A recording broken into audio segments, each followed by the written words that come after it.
What, happily married? কই তোমার ring কই? No, আমি ring দিছি আরে। প্রায় 2 মাস আগে নিজের পছন্দের মানুষ উপস্থাপক রাফসান শাবাবকে বিয়ে করেছেন জনপ্রিয় সঙ্গীতশিল্পী জেফার রহমান। বিয়ের আগে তিনি ছিলেন বেশ স্বাধীনচেতা স্বভাবের।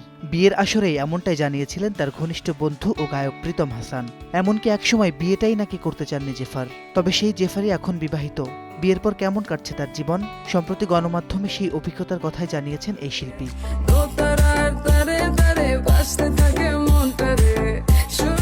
জীবনের নতুন অধ্যায় বেশ উপভোগ করছেন বলে জানান জেফার রহমান। তার ভাষায়, কাজের প্রতি তিনি সবসময় মনোযোগী ছিলেন, তাই জীবনে একজন সাপোর্টিভ এবং বোঝাপড়া সম্পন্ন সঙ্গী খুবই গুরুত্বপূর্ণ ছিল। ঠিক তেমনই একজন সঙ্গী পেয়েছেন স্বামী রাফসান শাবাবের মধ্যে। বিয়ের আয়োজন নিয়ে তিনি বলেন, আমরা চেয়েছিলাম শুধু কাছের মানুষদের নিয়ে ছোট্ট করে একটু উদযাপন করতে, সেটাই করেছি। বিয়ের প্রতিটি আয়োজন আমাদের জন্য চিরস্মরণীয় হয়ে থাকবে। বিয়ের পর তার জীবনে বেশ কিছু ইতিবাচক পরিবর্তন এসেছে বলেও জানান এই ঝুমকা খ্যাত গায়িকা। দুজনেই একে অপরের প্রতি সহায়ক, পার্থক্যগুলোকে সম্মান করেন এবং সুযোগ পেলেই বন্ধু এবং পরিবারদের সঙ্গে সময় কাটাতে ভালোবাসেন তারা।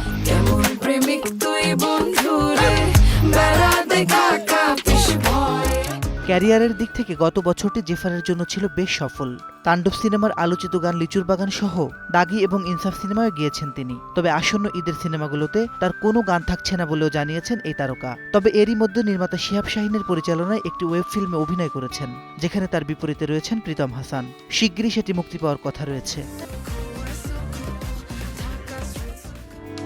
সঙ্গীতে সাফল্যের পাশাপাশি অভিনয়ে নতুন অভিজ্ঞতা, সব মিলিয়ে জীবনের নতুন অধ্যায় উপভোগ করছেন বলে জানিয়েছেন জেফার।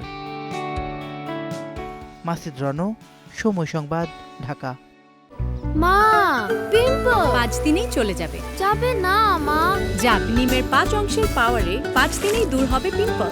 হিমালয়া পিউরিফাইং নিম ফেস ওয়াশ।